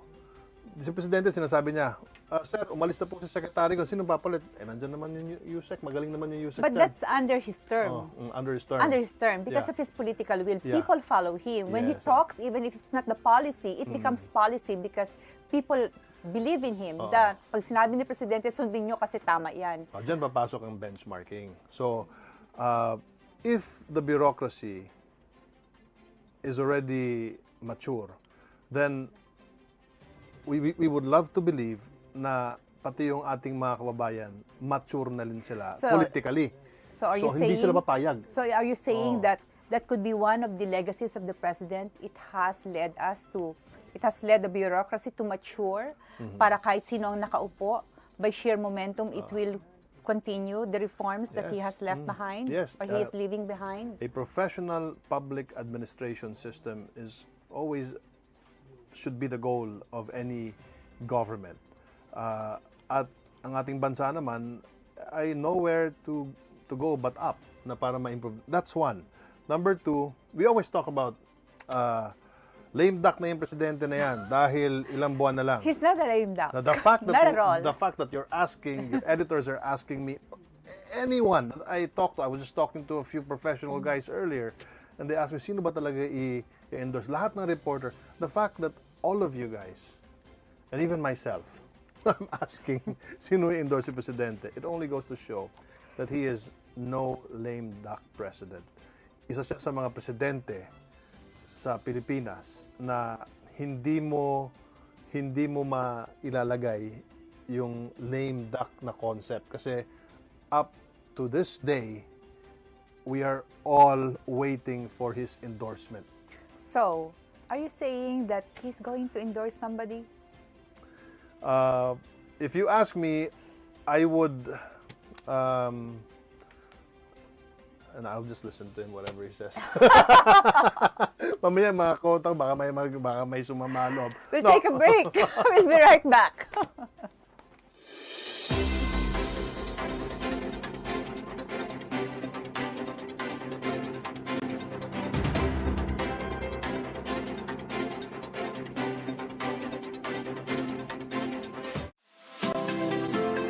Magandang araw mga katribo! Narito na ang mga makakasama nyo tuwing umaga sa programang Gising Na. Roy Pelevelo, Atty. Lia Badillo Crisostomo, Vernon Velasco, Kim Sancha at Chert Balagtas. Abangan ang programang Gising Na mula alas 8 hanggang alas 9 ng umaga sa Facebook page ng Daily Tribune. Ilabas na ang mainit na kape at samahan kami sa inyong pag-almusal, mga katribo. Simulan natin ang bawat umaga with good vibes sa mga informative and recreational segments ng aming programa. Maaari niyo rin ibahagi sa amin ang inyong opinion via Daily Tribune Facebook page at Tribune Now sa YouTube. Makichika na rin sa latest showbiz happenings, mga katribo. Kaya naman, magkita-kita po tayo mula Lunes hanggang Biyernes, alas 8 hanggang alas 9 ng umaga at magsama-sama po tayo sa Gising Na!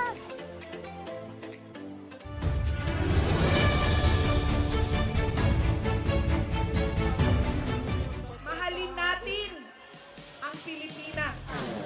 Lilipad na ang agila, magtatanggol, magmamahal sa ating bansa. We shall fly, soar, fight, and win!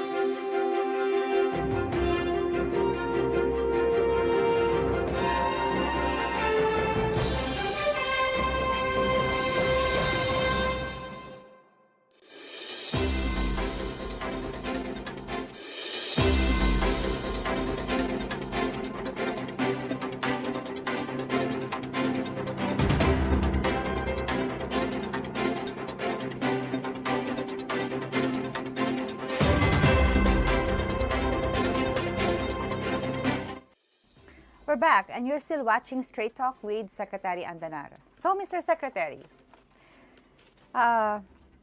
in the last 2 years, or in the middle of the term of the president, nagkaroon ng pandemic. Yet, he never lost his grasp in leading the country to where we are supposed to be, based on his plan and based on his promises. So, ngayon, naka-alert level 1 tayo. Can you say that we're on the right track? Yes, we are on the right track. Definitely, the fact that we are one of the third lowest in COVID mortality at talagang napakababa ng utilization rate ng ating mga hospital beds. So, ibig sabihin, walang pasyente, maayos lahat. We have a COVID policy, unlike some of our neighbors in Southeast Asia. At ngayon, nakikita natin, mayroong surge doon, may surge sa kabila. Pero tayo, nandyan tayo, nag-open tayo ng ating ekonomiya. So this is a vindication to all of the tough policies that we followed during the last 2 years. Hindi siya nawalan ng grasp. Why? Kasi most of these people, if not all, are technocrats. If not from the military, but us from the private sector. At kung napapansin mo, bukod kay Mark Villar, na Villar na. So, manalong senador talaga, sikat yung pamilya. Wala sa hanay namin na talagang masabi mong, presidentiable, senatoriable. Because, yun nga puro kami mga foot soldiers, trabaho lang kami ng trabaho. And that is my explanation why probably the president kept us. Kasi si presidente lang, ako na bahala sa camera, kayo magtrabaho lang kayo dyan. Yun ang ugali ng presidente ngayon at noon pa man kahit sa Davao City. Just do your job, do it properly, serve the people, and we will all be fine. Okay, so let me go back to my question a while ago, bago tayo nag-break. So, meron siyang 30% endorsement, 33% I think. And then, he accomplished a lot of things, and he promised to work till the last minute of his tenure. So, lahat ng kandidato ngayon, parang umaasa naman na ma-endorse sila, di ba? Kahit yung mga bumabanat dati na akala yata lame duck siya, ngayon nanghihingi ng endorsement niya. Ano po ba talaga, Mr. Secretary? Will there be or won't there be any endorsement? That is the paradox to the norm that we know, that a president becomes lame duck. There is the so-called kiss of death of a president. Now, you have, for example, Vice President Leni Robredo, who is open for an endorsement. You have Mayor Isko Moreno, who is seeking for an endorsement. You have the front liner. The front runner. The front runner, Bongbong Marcos, who is also seeking for an endorsement. And it only goes to show that we have a president who's not a lame duck, who's playing his cards well, and he did his job correctly, in fact, superbly, to gain the trust of the people. Nasabi mo, 30% yung kanang endorsement power. Now, sino ba namang ayaw magpa-endorse? Kung dati-rati, ayaw magpa-endorse kay ganito kasi kiss of death yun, matatalo tayo niyan. Ayaw magpa-endorse dahil, Diyos ko, merong mamasapan ko, ano, lumayo tayo dyan. Esek, lagi kanyang kasama lagi kanyang kausap. Di ba? So, meron sana kami gustong malaman. Okay. On a scale of 1 to 10, di ba? Sino dun sa top 3 sa tingin mo will make it? One hint, 2 words, 3 words. Gusto kong sagutin yan, pero siyempre may dagdag trabaho, spokesperson ako, di ba? Pag sinabi ko, baka sabihin na yun ay galing sa Malacanang. Ganito na lang, no? Ganito na lang. Ganito sasagutin ko. Ako'y naniniwala naman sa mga survey. Whether Pulse Asia o SWS, yung mga leading survey companies natin. Naniniwala ako sa kanilang paraan, sistema ng pag-survey nila. Quantitative, qualitative. At tingnan natin kung sinong talagang nasa pinaka 1, 2, 3 sa dulo ng larong ito. At again, miracles do happen, so say a prayer or two. Thank you so much, Mr. Secretary, for joining us today on Straight Talk. But before we let you go, maybe a few words. Oh, yeah. Thank you so much for the time, Chingbi, and Straight Talk to the Daily Tribune. Salamat sa pagkakataong ito. It's always good to be with fellow media men and women to talk about the issues of society. Salamat sa suporta ng ating mga kasamahan sa media, sa pag-intindi. Kung minsan ay hindi ako nakakasagot agad sa aking cellphone dahil maraming nagtatanong ng questions. But then again, you know what is important is that three things. Ang ating Pangulo ay nakatutok po sa problema ng ating COVID-19 pag-rebound ng ating ekonomiya. Number two is to ensure a clean, fair, and honest presidential or general elections. At pangatlo, yung malampasan natin ang problema natin sa pagtaas ng presyo ng langis, sa gulo na nangyayari sa Ukraine. Thank God na medyo bumaba na yung presyo ng langis, sana tuloy-tuloy na yan. At kami naman sa Presidential Communications Operations Office at sa Office of the Presidential Spokesperson ay tuloy-tuloy ang aming programa hanggang June 30, 12 noon, 2022 para ipahayag sa ating mga kababayan ang mga proyekto ni Presidente, lalong-lalo na yung tinatawag natin na Duterte Legacy, delivering information, the last mile of information delivery. Ito po yung Duterte Legacy, Sustainable Communication. At salamat po. Thank you again, Mr. Secretary. And of course, thank you to our Katribos for tuning in today. Watch Straight Talk again next Tuesday. Thank you. I'm your host, Bettina Fernandez, and this has been the Straight Talk.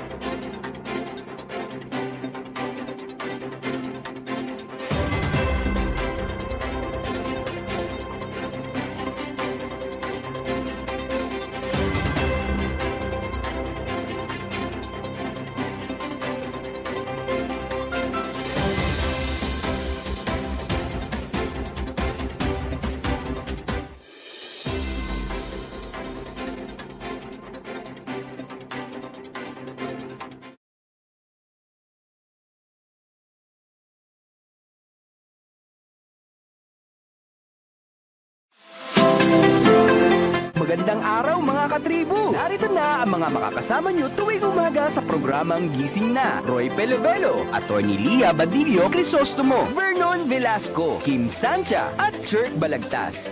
Abangan ang programang Gising Na sa Facebook page ng Daily Tribune. Ilabas na ang mainit na kape at samahan kami sa inyong pag-almusal, mga katribo.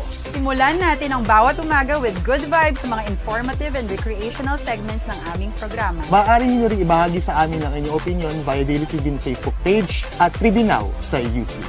Makichika na rin sa latest showbiz happenings, mga katribo. Kaya naman, magsama-sama po tayo sa Gising Na!